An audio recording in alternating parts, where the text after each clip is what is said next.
Andy here with a video of how I made my homemade resin coasters. I did post a video before of me failing my first attempt. If you haven't already, go check that out. I will be leaving a link below. So I learned from my mistakes and I wanted to do everything right this time around. I do have some dried flowers that I've been holding on to for a little minute. I got them from a liquidation store called the Bin Store. And if you're on the east side of Virginia, there's also a Cool Bin stores.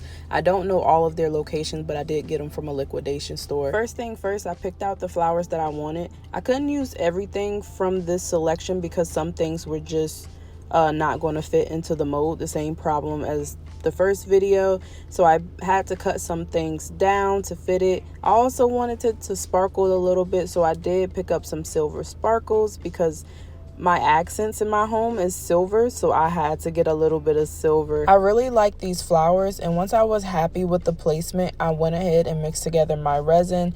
This resin is self-leveling and it is really good. I will be leaving a link below again if you haven't seen my last video. You do have to carefully take your popsicle stick and go along the edges because it's not a straight edge. It doesn't level out to the sides very well, so that is something that you do have to do yourself.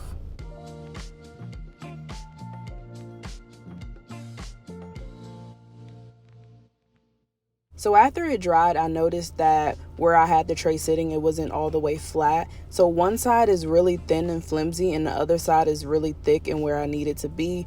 Also, the flowers did shift to that side. I thought this was the perfect opportunity to put more in there because it was a little plain for me. So I went digging around and I found my stickers that I got from Dollar Tree. I used to always get my stickers from Dollar Tree and use them to label things around the house.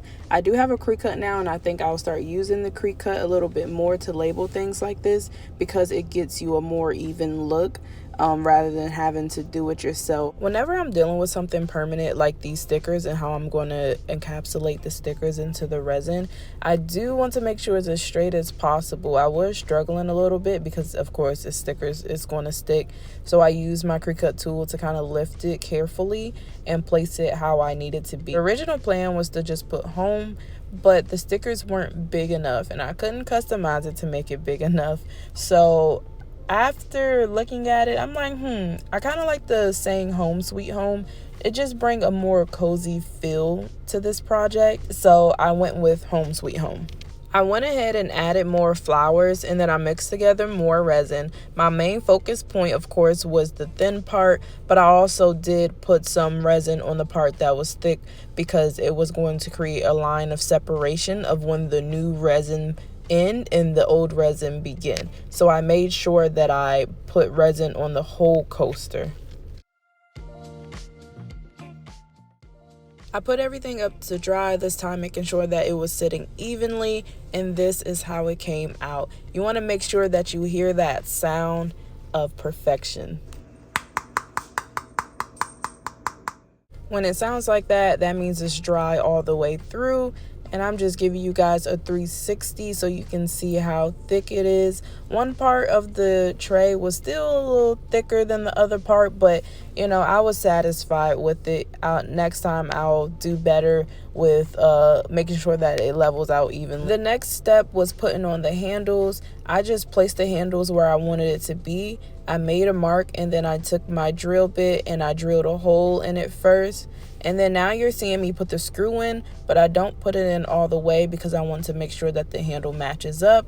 And once the handle matches up perfectly, I then go in with my hand screwdriver, doing one side at a time, but I never do the first side tight because the handle can shift and cause the other one to seem uneven. So you want to loosely put the screw in there first and then just go back and forth doing one screw at a time until it's tight enough. And then voila, you guys, I am so happy with how this one came out. It does make up for the mess up of the first one. This is just me showing you guys how it works. It's very stable. It's no bending. It will carry drinks just fine for your guests. I love it. And if you guys love it, please give this video a thumbs up and subscribe to my channel if you haven't already. Thank you for watching.